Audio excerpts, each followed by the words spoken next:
En primer lugar, el teatro es la perfección. El teatro es perfecto, cosa que la vida no.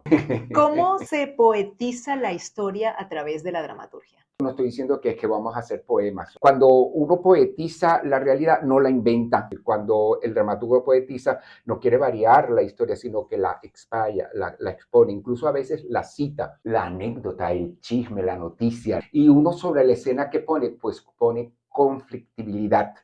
Porque contar la historia de un santo o contar la historia de una familia muy buena, muy perfecta, pues eso no interesa a nadie. Black Sheep Gallery presenta Con el oído en la letra, con Aymara Lorenzo.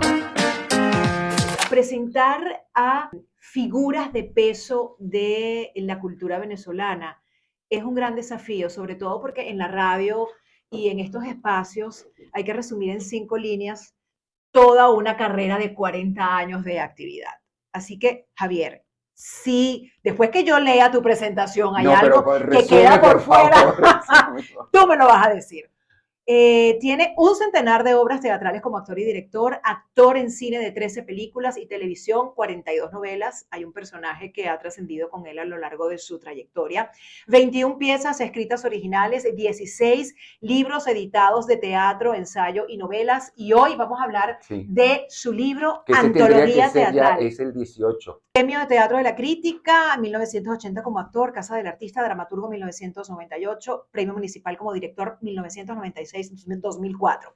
Algunos de televisión, 2 de ellos internacionales, el ACE de New York y el Quetzal de México. Compartimos ese premio además. Ah, qué bueno. Y el premio periodismo, en mi caso como periodista. Sí, y premio de periodismo otorgado en 1979 por el Congreso Internacional de Literatura Iberoamericana. Vicepresidente del Grupo Teja, socio en las empresas J Creativa y Tráfico Teatro, profesor universitario, presidente de la Fundación Isaac Chocrón, miembro de la Junta Directiva de la Fundación Fernando Gómez y del Festival Internacional de Teatro. Javier Vidal, en lo personal, para mí tiene un sitio especial en mi formación académica, en mi conocimiento de las artes, especialmente de la poesía, pero además también porque es un referente a fuerza cabal en todas las áreas donde ha incursionado y donde tiene trayectoria. Con el oído en la letra es un contenido cross media. Ajá. Sale por la radio, se escucha por Instagram, después también la entrevista ahora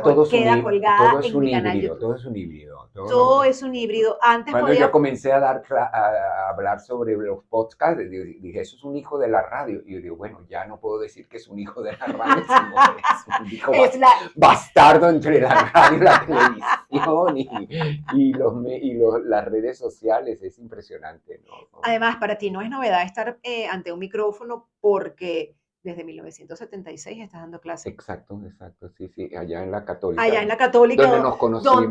Donde yo tuve la fortuna de ser tu alumna en el año 90. Ah, eso sí que no lo tenía muy claro. Sí, porque yo entré en el 89 en la universidad. Exacto. Sí. Donde, claro, yo recuerdo que tú me comentabas que te había gustado mucho el hecho de que para las clases de locución yo mandaba a leer a José Antonio Ramos Sucre. José Antonio Ramos Sucre. Y ahí el verso de Eres la blanca Beatriz.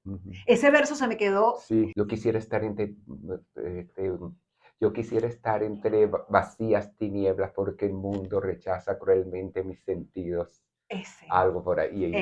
Ese era, ¿no? Creo que se llama prólogo o prefacio de José Antonio Ramos Sucre. Javier, un gusto tener el privilegio de conversar contigo hoy, un día especial en tu trayectoria profesional, porque presentas este libro, Antología Teatral. Uno ve un libro que es un compendio de obras de teatro y uno dice, bueno, pero ¿por qué voy a leer un libro de teatro? No. O sea, sentar a leerse un libro de teatro es vivir la obra de teatro, vivir la escena, mira, se me paran los pelos, sentir la escena desde la primera aproximación de un texto dramatúrgico como lo es la lectura. Sí, yo tendría que hacer el prefacio de que el dramaturgo cuando escribe teatro lo que quiere es verlo sobre la escena. Eso es lo más importante para él. Pero también es importante la edición. ¿Por qué? Porque la edición queda para otras posibilidades de montaje, queda para las generaciones que uno no va a ver ni vivir. Y la historia me da a mí pues la razón, porque si no fuera porque el teatro se edita, haya sido editado tanto a través de la empresa maravillosa de Gutenberg como las escrituras a mano de los monjes de la Edad Media, pues desconoceríamos a Esquilo, a Sófocles, a Eurípides, a Platón, bueno, Platón no escribió teatro, pero a Plauto era el que quería decir, a Calderón, a Lope, Shakespeare, etcétera, etcétera, etcétera. Tiempo contemporáneos no tendríamos la posibilidad de volver a montar a Chocrón, a Chalbo, a Cabruja, a César Rengifo. Luego, es importante también editar.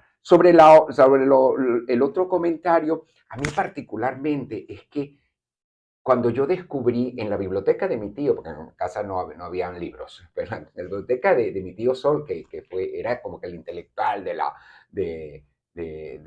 familia, descubrí unos libros que era uno de Alejandro Casona, otro de Federico García Lorca y otro de Jean-Paul Sartre. Y claro, me fascinó eso de que eran diálogos, ¿no? De que había un personaje, dos puntos y hablaba, y entonces hablaban y uno, como tú apuntaste, es decir, uno iba creando, ¿no? Se iba levantando, como dice Lorca, se iba levantando de esa poesía del libro y haciéndose carne en el cerebro, pues en la mente, ¿no? Porque uno iba montando la pieza.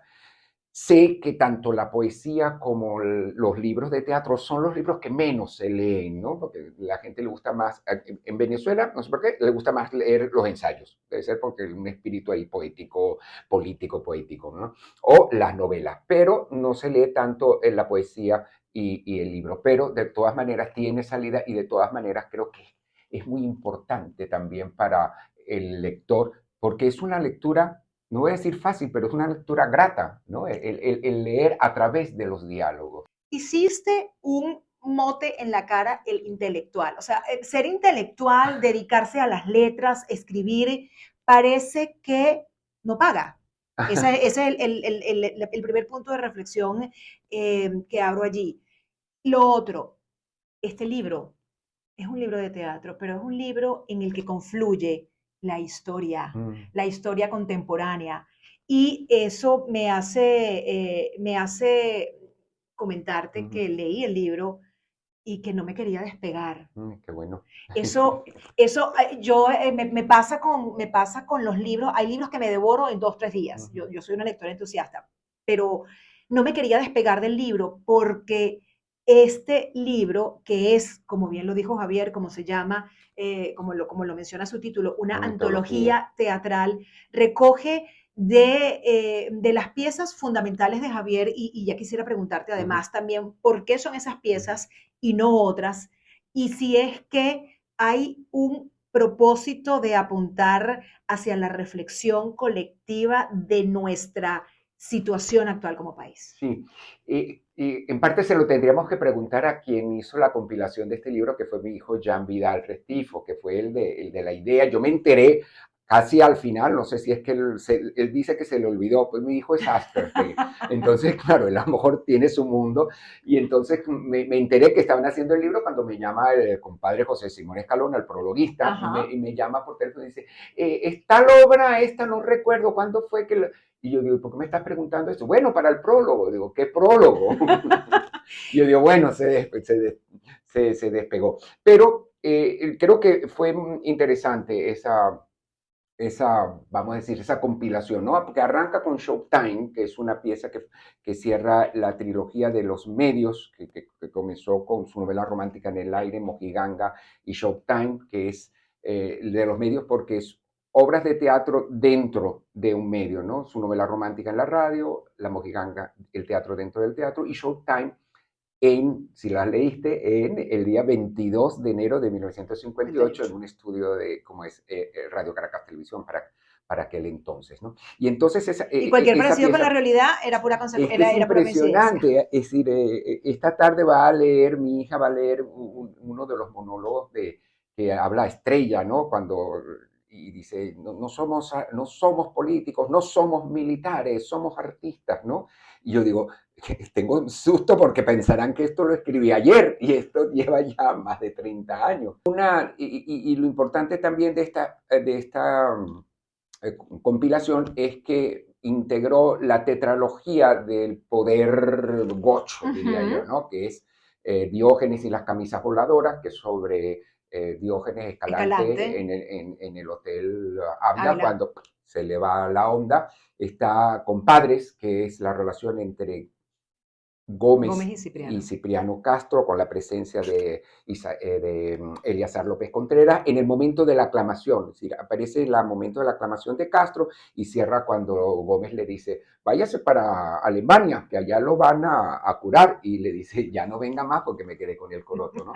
Una que me parece también muy atractiva, que es la relación entre Camilo José Cela y el general Marcos Pérez Jiménez con Laureano Vallenilla, cuando escribe ese disparate que fue la catira, ¿no? Que quiso emular un poco a Doña Bárbara, y cierra con la íntima del presidente, que me pareció para mí muy atractivo, porque es la relación del amante del coronel Isaías Medina Angarita, antes de ser presidente, con quien fuera la madre de Isaac Chocrón. Que además te toca en lo personal En por lo tu vinculación personal, directa con él. exacto. Y claro, es como tocar la historia, y al tocar la historia estoy tocando el tiempo presente, es decir, hay reflexiones, hay toques que uno dice, caramba, no es que no hemos evolucionado, sino que hay cosas que se están repitiendo en la historia. Y después hay unas que son ya muy cercanas, como es tanto Trastos Viejos como Paradis, O los donde, influencers. o los influencers, claro. Esa, Sí. la verdad, a quien tenga el libro, yo le recomiendo que la lea porque además tiene un origen muy bonito que además Sí. te acerca a Luis Olavarrieta. Exacto, sí. Y bueno, en el que habla, por supuesto, de Isaac De Chocrón Isaac y Chocrón y Sofía, Sofía y Inver, Sofía que Inver. son como dicen también, me decía mi hijo, mis dos maestros, es decir, Sofía, porque uno estudió en la católica, que te enseña muy bien, pero ¿dónde está la brega? En la calle. Y En la Sofía calle. me lanzó a la calle y yo ahí, bueno. Y bueno, Isaac, que también pues, fue mi maestro en muchos ángulos, en la producción, en la dramaturgia, más que nada en el hacer teatro cuando estuve trabajando con él en el nuevo grupo. ¿Tenemos algún comentario? Luego tenemos a Chucho Penalver que dice... Jesús Peñalver. Ajá. Jesús, El poeta. Chucho, sí, el poeta. Sí, el poeta. Saludando en gerundio. Yo tenía una columna que tuve durante 20 años o más que fue en el Universal, después pasó al Nacional y después terminó en el Vespertino del Mundo, que se llamaba Diario en Gerundio. Por eso me imagino que Claro. me está saludando. Salud en gerundio. A nuestros invitados, Javier, mientras estamos en la pausa musical, que están oyendo las personas que están conectadas a través de la aplicación y en la radio. Ahora pero están oyendo Parábolas de Amor, ¿no? Están oyendo Palabras de Amor. ¿Por qué Palabras de Amor? Parábolas de Amor es, creo que la primera canción que escuché de Joan Manuel Serrat cuando era niño, bueno, adolescente. Cuando estabas allá. No, estaba acá. Acuérdate que yo vine aquí de 20 meses. No tienes por qué acordarte. No, no pero es que no sabía que habías venido, pero no sabía. Vine de 20 meses, después me llevaron a los 9 años para conocer la familia, que estuve ahí 9 meses, algo así, pero yo soy venezolano, nacido en Barcelona.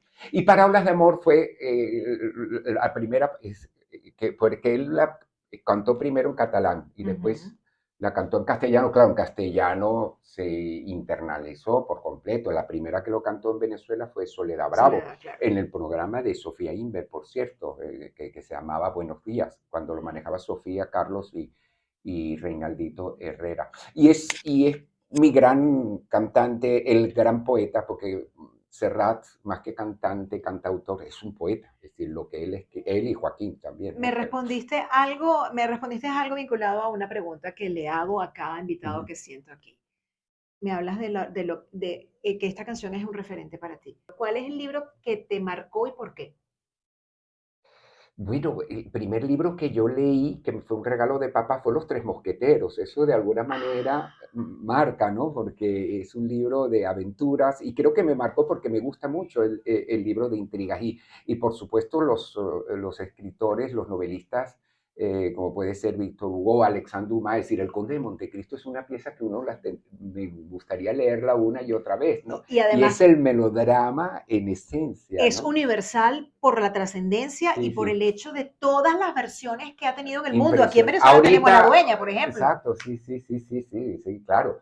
Y ahora está, claro, una nueva versión de Milady, ¿no? Que sería como una de las segundas partes de Los Tres Mosqueteros. Claro, las últimas no me parecen demasiado ya versionadas, ¿no? Eso de un barco que vuela como un globo aerostático me pareció demasiado fumada. El impacto que puede generar o la importancia de un texto como este, antología teatral Ujú. de ediciones, de editorial Melvin. Melvin. Ujú. Hay que darle el crédito a la editorial porque las Sí, editoriales en este momento hacen un esfuerzo titánico eso. por mantener Sí. nutrido el mercado editorial venezolano, dadas las Yo condiciones en las que estamos. le dije, es un despropósito editar un libro hoy en día. Pero no un libro como este, porque Gracias. además Sí, este libro está cargado de historia, sí. sobre todo en este momento en el que se han desdibujado buena parte de nuestros referentes. Ujú. Sí. ¿Qué quieras que te cuente?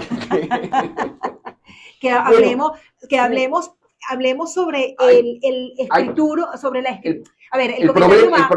el problema es que ha caído tanto la industria editorial en Venezuela que nos hemos convertido en una especie de isla, nos estamos aislando a pesar de que seamos un continente. No solamente porque no vienen los libros de afuera o cuesta mucho de percibirlos, de tomarlos, sino porque también las grandes empresas editoriales se han ido Se a han otros ido. países, es decir, que no Sí, tengamos Planeta, que no tengamos bueno, Alfaguara, por ejemplo. Alfaguara, Pero Rijal, todo esto hace que, es decir, nosotros nos quedemos sin posibilidades, ¿no? sin embargo, Ha hay habido algunas editoriales, artesanales, no sé si llamarla así, yo les diría editoriales indie, como se le llama a las ok, productoras bien, indie, pero mi comentario inicial, sí, y creo que sí, bueno, mm, hice el comentario, no, sí, no cerré con mm, el punto de tu mm, intervención, es cómo a través del teatro, de la escritura, de la dramaturgia, mm. se le puede llevar el pulso al país. Ah, sí, sí, yo creo que el teatro es el que más. Porque la caja de resonancia del teatro es inmediata y es con el público, y el público es el que realmente va marcando.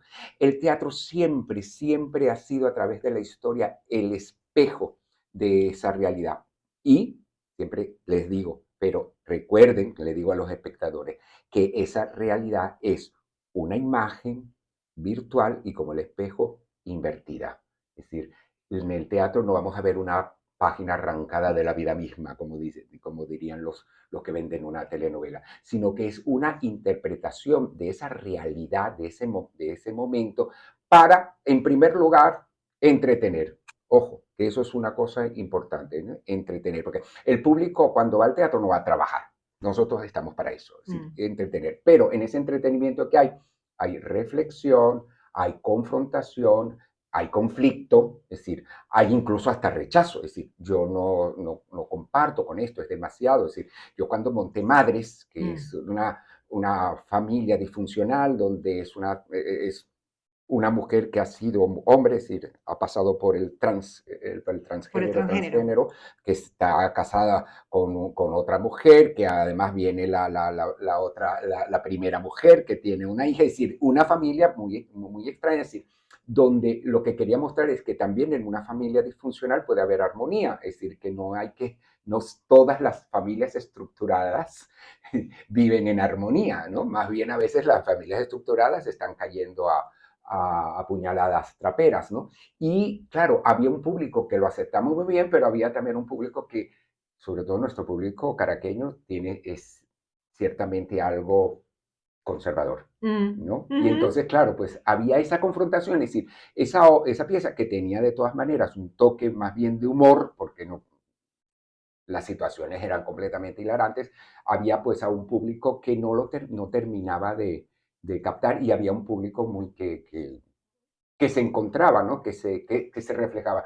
En resumidas cuentas, el teatro refleja la realidad, es el género que más cercano está al giorno, es decir, es difícil que se monte una obra de teatro que no tenga contacto con el aquí y ahora.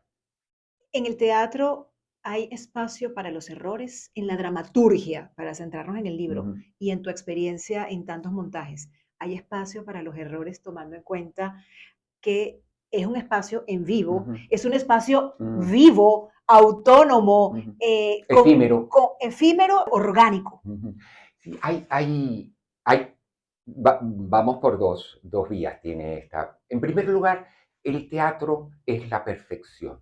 El teatro es perfecto, cosa que la vida no. Mm. ¿Por qué es perfecto? Porque se ensaya, porque se practica, porque hay un ensayo general y cuando se lleva a cabo es perfecto. La vida no, nosotros no tenemos ensayos generales. En la vida no hacemos ensayos generales. Por más que planifiquemos, no hay ensayos Y generales. cargamos con los errores. Claro. Ahora, claro, ¿qué pasa? La otra vertiente de tu pregunta es que es en vivo. ¿Qué quiere decir en vivo? Bueno, que el actor en su imperfección es decir, se puede entrar en blanco o puede dar un pie, o hay una distracción o hay un elemento que, es decir, puede haber algo que varíe la pieza.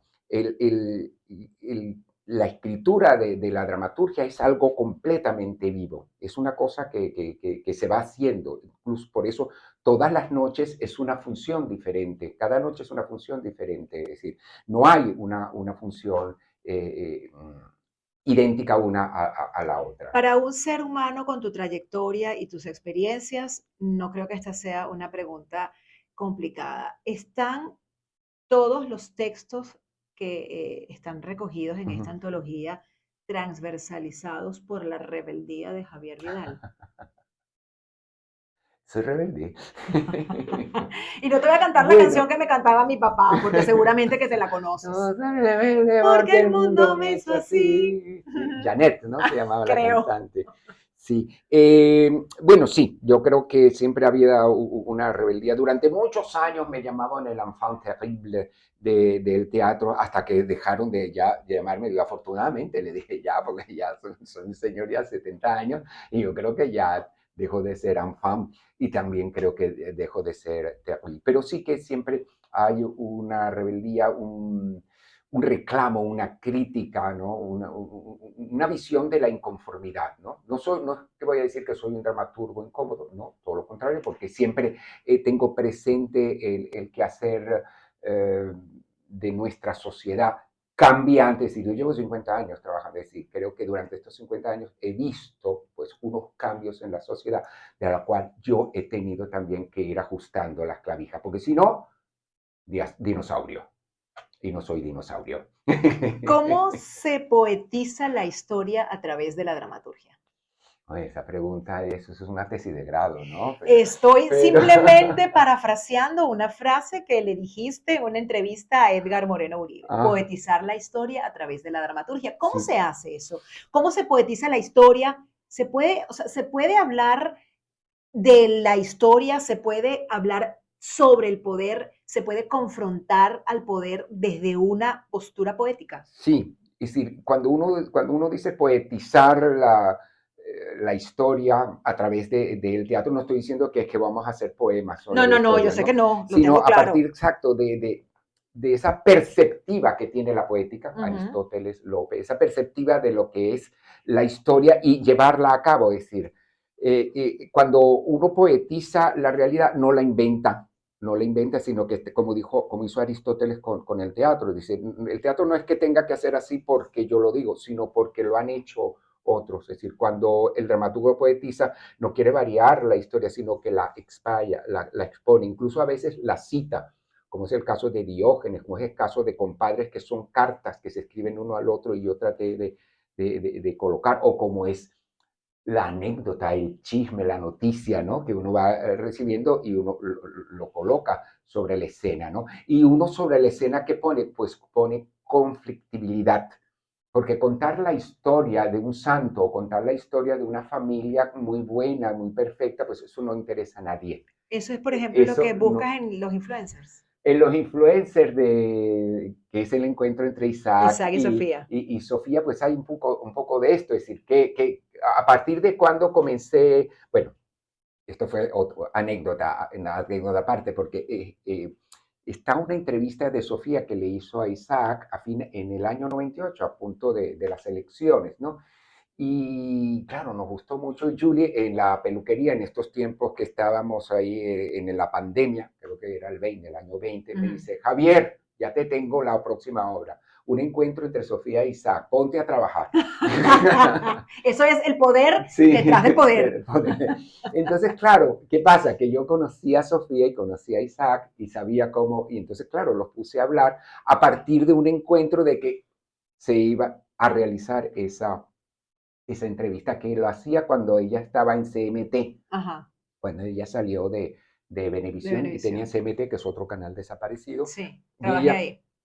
sí, pues Ujú. entonces ella entrevistaba semanalmente a una personalidad, ¿no?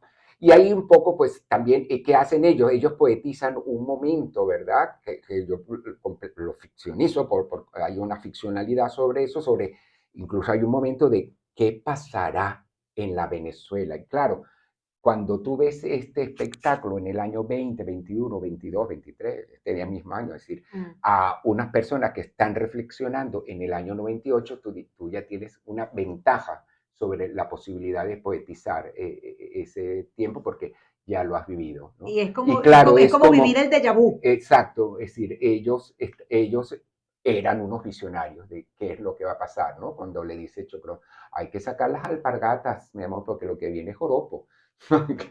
Porque todos ya en el año 98 sabían quién iba a ganar, ¿no? Pero aquí, Entonces, mira, aquí la que la tiene difícil es Ana Patricia, que seguramente tiene más de 3 comentarios que contarnos. Sí, es cierto.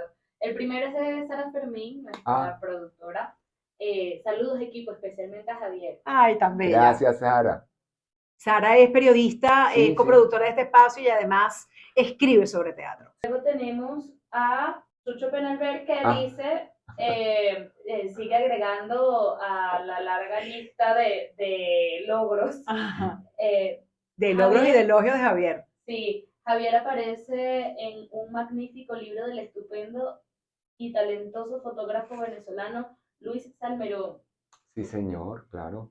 Después de eso agrega, de grata recordación, el personaje de Javier en Estefanía. Absolutamente, Jo, Chaquetón, que no quería Chaquetón. mencionarlo.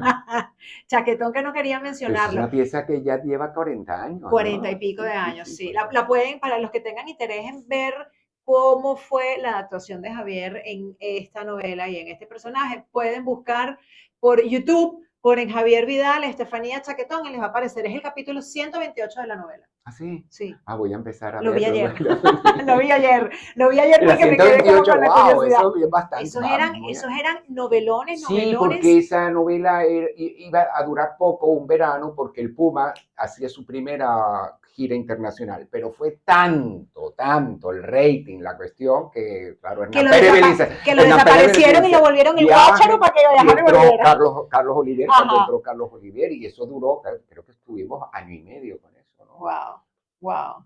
Sí, sí. Claro que en ese momento hubo un incendio, hubo un accidente y él lo transformaron, ¿no? No, porque era la manera de justificar. viajó. Figura que se tiene que viajar porque lo va a agarrar la Seguridad Nacional. Y entra otro, y claro, se mete, lo y se sustituye va, y que se va a Carlos Bogotá, Oliver. porque no sabíamos, no sabían si a lo mejor volvía la cuestión, pero la gira del Puma en ese año fue el estrellato, claro. La proyección del Puma. El estrellato internacional. Además, nuestro amigo Chucho agrega, y el que hizo en El Cangrejo, Romance Go. Sí, que dicen que fue el primer desnudo masculino, ¿no? Cinematográfico. Me estabas hablando del libro de Alejandro Dumas. ¿Y qué libro recomendarías? Es la otra pregunta que hago. Yo acabo de leer el más reciente de Pérez Reverte, que me encantó, Problema Final. Ajá. Y yo pensaba que no estaba acá, pero el otro día pasé por una de las librerías, no sé si lo puedo decir, Sí, claro, de por estas supuesto. librerías, novedades, creo que exacto, ya en el líder. Ajá. Y vi, yo digo, novedades, ¿no sería Alejandría? No. Novedades, Novedades, que es raro, porque novedades sí, ya lo que tiene el libro de autoayuda y toda esa cuestión, y veo, el problema final.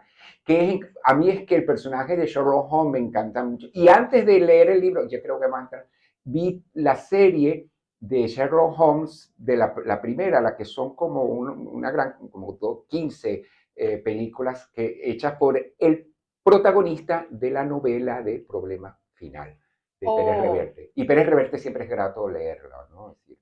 Minutos finales de nuestra conversación con este invitado de lujo. Como ya dije, para mí todos los invitados son de lujo. Les recuerdo a las personas Es que están... este es un programa de lujo, de verdad. Gracias. Porque haya programas de este tipo, pues uno quisiera que existieran más, que tuvieras más competencia. Que tuviera más competencia y que pudiéramos Sí. conectar con más personas. Y que los periodistas, los jóvenes periodistas se comenzaran a formar un poquito más. Lo digo porque a veces, bueno, a mí como me ha tocado a veces que me entrevisten periodistas del periodismo rosa, que llaman. Y lo dice un profesor que es catedrático de radio. Sí, sí, entonces yo digo, bueno, ¿qué hago? ¿La regaño o me hago el loco? Entonces opto por lo segundo. Es muy difícil hacerte el loco. Sí, sobre sí. todo cuando tienes una cancha profesional, sobre todo cuando te gusta hacer lo que haces bien y lo que te apasiona, lo haces además con pasión. Entonces no termina siendo trabajo, sino termina siendo algo que haces por gusto. Escribir teatro sobre el contexto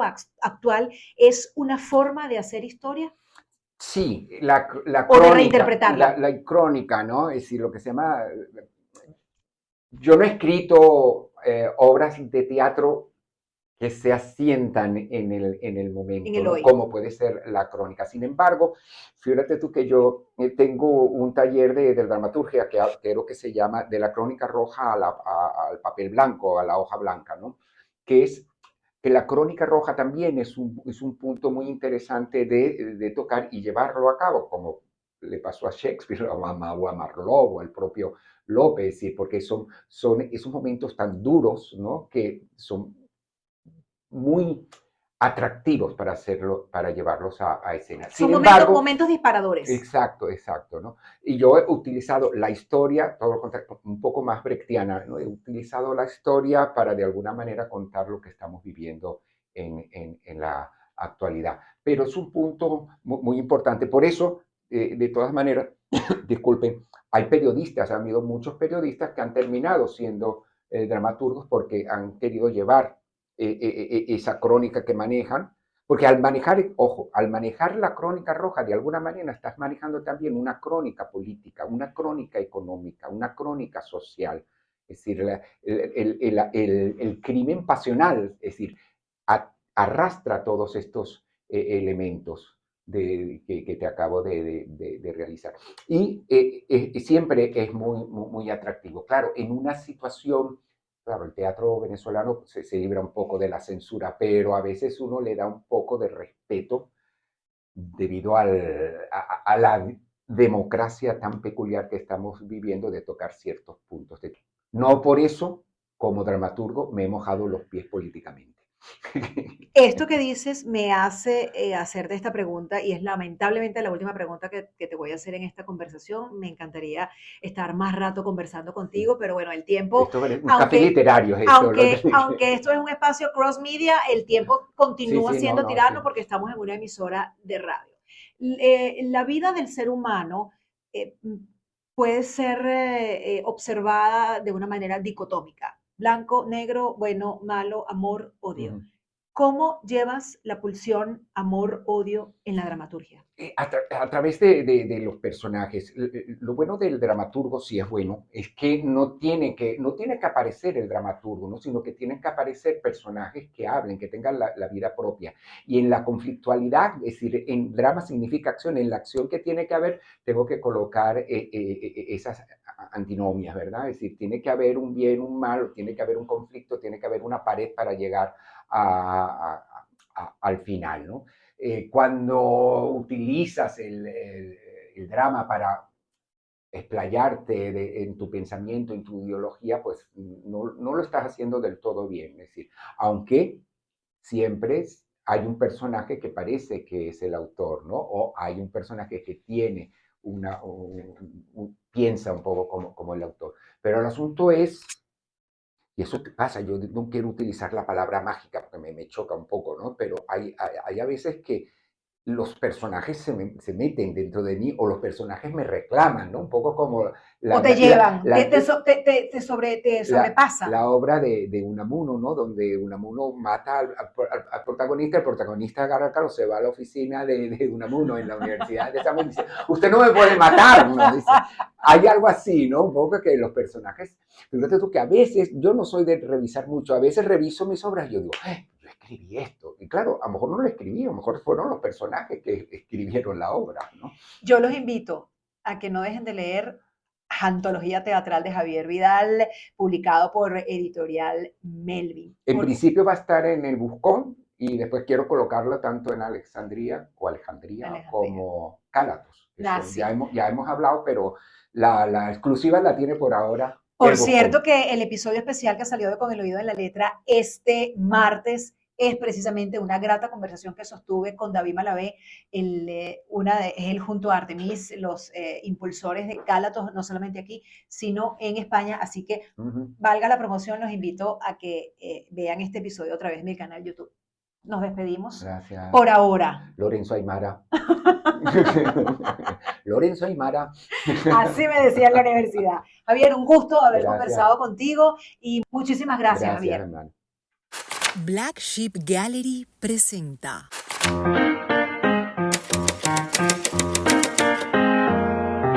Con el oído en la letra, con Aymara Lorenzo.